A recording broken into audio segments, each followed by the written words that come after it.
Hit TV YouTube channels లో మీ వ్యాపార ప్రకటనలకు మరియు ప్రమోషనల్ ఇంటర్వ్యూస్ కోసం వెంటనే సంప్రదించండి. గణానాం త్వా గణపతిగుం హవామహే కవిం కవీనాముపమశ్రవస్తమం జ్యేష్ఠరాజం బ్రహ్మణాం బ్రహ్మణస్పతః ఆనశృణ్వన్నోతిభిస్సీదసాదనం శ్రీమహాగణాధిపతయే నమః. ఆధ్యాత్మిక మిత్రులందరికీ కూడా ఈ భవిష్యత్ దర్శిని కార్యక్రమంలోని వాస్తు పదం కార్యక్రమానికి హృదయపూర్వక స్వాగతం. మీ యోగానంద శర్మ. శ్రీపీఠము రుద్రాక్షశాల and Navaratna emporium, new Nallakunta, Shivam road, Hyderabad. Phone number 9494409777. Since 1990 reach your destination. ఆధ్యాత్మిక మిత్రులారా, మనం ఈ వాస్తు పదం కార్యక్రమంలో అనేక విధములైనటువంటి వాస్తునామములతో కూడుకున్నటువంటి సందర్భములు అనేకం ఉన్నాయి. అనేక వాస్తులు ఏమిటండి అని. వాస్తు అనబడేటువంటిది సర్వసామాన్యంగా చెప్పబడినటువంటి శాస్త్రం. ఆయుర్వేదం, ధనుర్వేదం, గాంధర్వం, వేదవాత్మభూః స్థాపత్యంచా సృజదేశదం క్రమాత్ పూర్వాది విముఖై అని. బ్రహ్మ భగవానుని యొక్క 4 ముఖ కమలముల నుండి 4 రకములైనటువంటి ఉపవేదములు, వేదములు ఉద్భవించినాయి. వాటి తదనంతరం ఉపవేదములు ఉద్భవించినాయి. అందులో ఆయుర్వేదం, ధనుర్వేదం, గాంధర్వం, వేదమాత్మభూః స్థాపత్యంచ అన్నాడు. ఋగ్యజుస్సామాధర్వణ వేదములు. 4వదైనటువంటి ఋక్కు, యజుహు, సామ, అధర్వణ వేదం. ఆ అధర్వణ వేదం అనబడేటువంటి ముఖభాగం నుంచి పుట్టబడినటువంటి ఉపవేదమే స్థాపత్య వేదం, అంటే వాస్తు. అందుకే ఆ పేరు కూడా గత కాలములలో నిర్మాణాలు చేసేటువంటి వ్యక్తిని స్థపతి అని పిలిచేవాడు.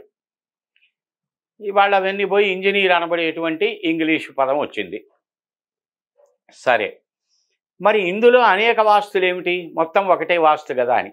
అంటే ఒక్కొక్క గృహము ఒక్కొక్క పేరుతో కలిగినటువంటి వాస్తుగా పిలువబడుతుంది. ఉదాహరణకి పితామహ వాస్తు. ఇవి 18 రకాలు. ఈరోజు ఈ పార్ట్ 1లో 1, 2, 3, 4, 5, 6, 6వ దాని వరకు తెలుసుకుంటున్నాం. 1 పితామహ వాస్తు, 2 సుపథ వాస్తు, 3 దీర్ఘాయు వాస్తు, 4 పుణ్యకర వాస్తు, 5 అపథ వాస్తు, 6 రోగకర వాస్తు. అంటే దిక్కులు ఎలా ఉంటే ఈ నామం వస్తుంది. అదేమిటంటే అన్ని వాస్తులో మీకు ఫలానా చోట ఎత్తుగా ఉండాలి, ఫలానా చోట పల్లంగా ఉండాలి అంటే వాస్తు సరిపోతుంది కదా అని. ఉదాహరణకి ఇప్పుడు మగవారు, ఆడవారు లింగ భేదములుగా స్త్రీలింగం, పుంలింగం అంతవరకే తీసుకుందాం. 3వ విషయం మనకు అవసరం లేదు. వీళ్ళలో సన్నగా పొడుగ్గా ఉన్నవాడిని ఏమంటున్నాం? వాడు పురుషుడేగా, వాడు బక్కోడురా. బాగా పొట్టిగా ఉంటే వాడు పొట్టోడురా. ఇంకా పొట్టిగా ఉంటే వాడు మరుగుజ్జు వాడురా. లావుగా ఉంటే వాడురా. ఇందాక వచ్చాడు చూడు బండోడు వాడు. ఇలా మనం ఆకారాన్ని బట్టి ఒక పేరుని మనం ఎలా నిర్ణయిస్తున్నామో ఆ పేరుని బట్టి ఆ ఆకారం మనకు వచ్చేట్టుగా. బక్కోడు అనగానే మనకేమీ అర్థమైపోతుంది ఇమీడియట్గా, వాడిని మనం చూడక్కర్లా. సన్నగా ఉంటాడు. బండోడు అంటే బాగా లావుగా ఉంటాడు. పొట్టివాడు అంటే బాగా పొట్టిగా ఉంటాడు. ఇలా ఆ పేరుని బట్టి మనకు ఆ రూపం మనకు ఎలా అర్థమవుతుందో అలాగే ఆ ఇంటిని బట్టి ఆ వాస్తు అనబడేటువంటి పేరుని బట్టి ఆ ఇల్లుగా మనం గుర్తుంచుకుంట కొరకు మహర్షులు ఏర్పాటు చేయబడినటువంటి సంఖ్యా ప్రామాణికమైనటువంటి విధానం ఇది. ఈ పితామహ వాస్తు అంటే తూర్పు భాగం, ఆగ్నేయ భాగం ఎత్తుగా ఉండి, అంటే ఖాళీ ప్రదేశాలు.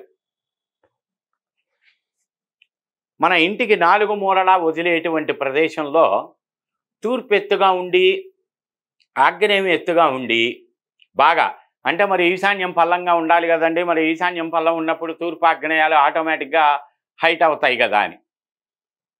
ఇక్కడ ఎత్తు అనబడేటువంటి దానికి ఒక కొలమానం ఉంటుంది గృహాన్ని బట్టి, ఆ భావం. ఇక్కడ తూర్పు ప్రాంతం ఆగ్నేయ ప్రాంతం ఎత్తుగా ఉండి పశ్చిమ ప్రాంతం వాయవ్య ప్రాంతం గనక పల్లంగా ఉండేటట్టయితే దాన్ని పితామహ వాస్తు అంటారు. అది ఆయురారోగ్య భోగభాగ్యములకు గొడ్డలి పెట్టు వంటిది. రెండవది సుపథ వాస్తు. అంటే దక్షిణ భాగం ఆగ్నేయ భాగం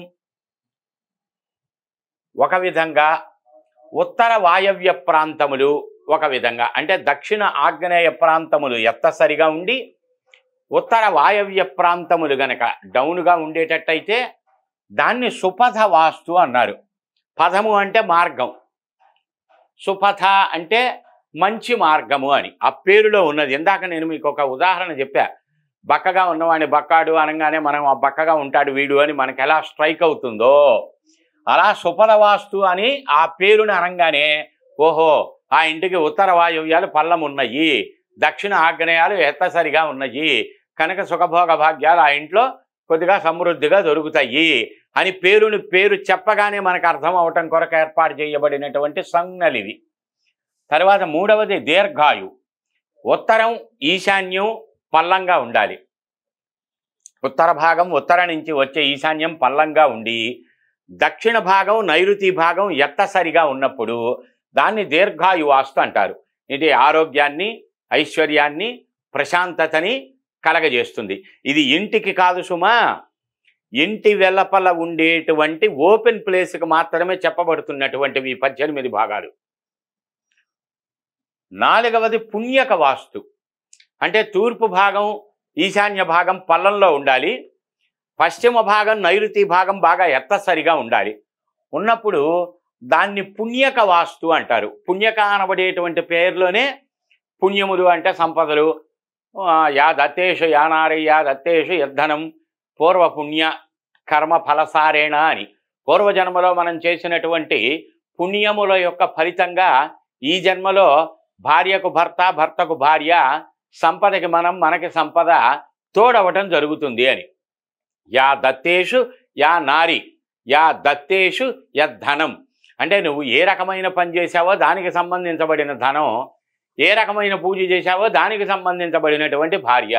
అంటే భార్య అంటే భర్తకు వర్తించదా అని కాదు, ఏదో ఒక పేరు చెప్పాలి కనుక చెప్తారు, భార్యాభర్తలు అంటాము. యాక్చువల్గా భర్త భార్య అనాలిగా. అంటే ప్రతి దాంట్లోనే ఎవరో కొంతమంది కుహనా పండితులు అని చెప్పుకుని జబ్బతరుచుకునేటువంటి వాళ్ళు ఆర్గ్యుమెంట్ చేస్తూ ఉంటారు. స్త్రీకి విలువను ఇవ్వలేదు, స్త్రీని అనగదొక్కారు, ఆ స్త్రీకి స్వాతంత్రం ఇవ్వలేదు అని. ఏ పురాణాలన్నా చదవండి, స్త్రీమూర్తుల పేర్లే ఉన్నాయి తప్ప పురుషమూర్తుల పేర్లు లేవు. సందర్భం ఇది కాదు కనుక దాని గురించి ప్రస్తావన లేదు. తర్వాత కనుక పుణ్యములు అనబడేటువంటివి ఈ గృహానికి అందుబాటులోకి వస్తూ ఉంటాయి, అందులో నివసించేటువంటి వారికి. ఇక ఐదవది అపథ వాస్తు. ఇందాక సుపథ, దానికి వ్యతిరేకం అపథ. అంటే సరైనటువంటి మార్గము కానటువంటిది అని అపథ. సరైన మార్గము, మంచి మార్గం అనబడేటువంటిది సుపథ. సుజ్ఞాని, అజ్ఞాని అలాగా. ఇక్కడ తూర్పు ఆగ్నేయం పల్లంగా ఉండి పశ్చిమము నైరుతి, పశ్చిమము వాయవ్యము ఎత్తుగా గనక ఉండేటట్టయితే అపథ వాస్తు. తూర్పాగ్నేయాలు పల్లంగా ఉండాలి, పశ్చిమ వాయవ్యాలు ఎత్తుగా ఉండాలి యాక్చువల్గా. కానీ ఇక్కడ తూర్పు ఆగ్నేయం ఎత్తుగా ఉండి పశ్చిమ వాయవ్యములు గనక పల్లంగా ఉంటే అపథ వాస్తు అంటారు. అది సుపథానికి వ్యతిరేకం. ఇక ఆరవది రోగకర వాస్తు. అంటే దక్షిణము ఆగ్నేయం పల్లంగా ఉండి ఉత్తరము వాయవ్యము గనక ఎత్తుగా ఉండేటట్లయితే ఉత్తర భాగం వాయవ్య భాగం హైట్ ఉండి, అంటే అక్కడ పల్లం ఉండాలి కానీ అది హైట్ ఉంది. దక్షిణము ఆగ్నేయం ఎత్తుగా ఉండాలి కానీ ఇక్కడ పల్లం ఉంది కనుక దీన్ని రోగకర వాస్తు అంటారు. కుష్టాపస్మార యథోదర గుల్పకుదార్శ శోణిత జలోదర వగంధర పాండురోగ కాశ శ్వాస విస్ఫోటక అజీర్ణ శిరోరోగ ప్రమేహాదులు అనబడే మరణతుల్య సమానమైనటువంటి వ్యాధులు, రోగ బాధలు ఆ ఇంట్లో ఏర్పడుతూ ఉంటాయి. చాలామంది పిల్లల జాతకాలు, పెద్దల జాతకాలు తీసుకొని కలుస్తారు కదా, వాళ్ళు కంప్లైంట్ చేసే ఉంటాయి. మా తాతగారు బాగా బలంగానే ఉన్నాడండి, మనవాడికి 22 ఏళ్ళు చదువుకుంటున్నాడు, ఎప్పుడు చూసినా నడుము నొప్పి వస్తుంది, లేకపోతే పొట్టలో నొప్పి వస్తుంది, లేకపోతే ఆ ఇబ్బంది ఉంది, ఈ ఇబ్బంది ఉంది, ఈ ఇబ్బంది ఉంది. అది వయస్సు రీత్యా మీద పడేటువంటి వ్యాధులు సామాన్యంగా వచ్చేటువంటివి ఉంటాయి.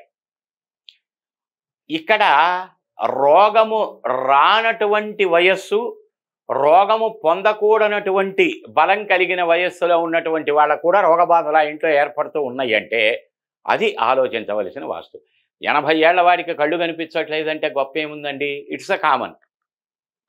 అదే 16, 17, 15 సంవత్సరాల పిల్లలు 10th ఇంటర్లోనో ఉండగా వాడు ఇలా పెట్టుకుని చదువుకోవాల్సిన, ఇవాళ 2 ఏళ్ళు 3 ఏళ్ళు 5 ఏళ్ల పిల్లలకు కూడా స్పెట్స్ పెట్టవలసిన పరిస్థితి వస్తున్నాయి. నేత్ర వ్యాధులు. ఇది ఎందుకు జరుగుతున్నది అనేది మనం గమనించాం. మంచి హాస్పిటల్ ఎక్కడుంది అనేది పరిగెత్తుతాం. వైద్యాన్ని నమ్మవలసిందే, వైద్యం లేకపోతే మనుగడ లేదు. వైద్యశాస్త్రం ఎంత గొప్పదో అంతకన్నా 1000 రెట్లు గొప్పది వాస్తుశాస్త్రం. దాన్ని దృష్టిలో పెట్టుకోండి. ఇవి సరిచేసుకుంటూ వాటి జోలికి వెళ్తే ఉపయోగాన్ని ఇస్తాయి.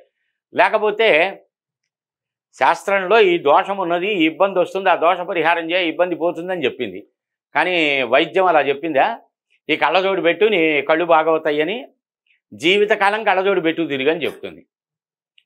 అంటే వైద్యము తాత్కాలిక నివారణను ఇవ్వగలుగుతుంది, శాస్త్రము శాశ్వత నివారణను ఇవ్వగలుగుతుంది. దాన్ని గమనింపులోకి పెట్టుకోవాలి. ఈ రోగకర వాస్తు అంటే దక్షిణము ఆగ్నేయం పల్లంగా ఉండి ఉత్తరము వాయవ్యం ఎత్తసరిగా ఉండేటట్లయితే ఆ ఇంటిని రోగకర వాస్తు గృహం అంటారు. రోగములు, కష్టములు, నష్టములు, ఇబ్బందులు, విఘ్నాలు ఇలా అవకాశాన్ని బట్టి, సందర్భాన్ని బట్టి, సమయాన్ని బట్టి నడుస్తూ ఉంటాయి. ఇలా 18 రకాలు. ఇది పార్ట్ 1గా మనం పితామహ వాస్తు, శుభద వాస్తు, దీర్ఘాయు వాస్తు, పుణ్యక వాస్తు, అపద వాస్తు, రోగకర వాస్తు గురించి తెలుసుకున్నాం. రేపటి ఎపిసోడ్లో ఇంకొకారు, తరువాతి ఎపిసోడ్లో ఇంకొకారు.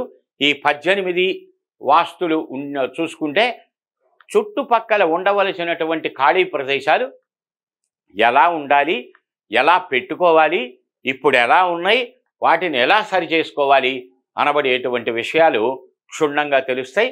సందర్భోచితంగా మరిన్ని విషయాలు తెలుసుకుందాం. అంతవరకు సెలవు. జై గురుదత్త. శ్రీపీఠము రుద్రాక్షసార నవరత్న emporium 9494409777. Since 1990, reach your destination. Jai Gurudatta.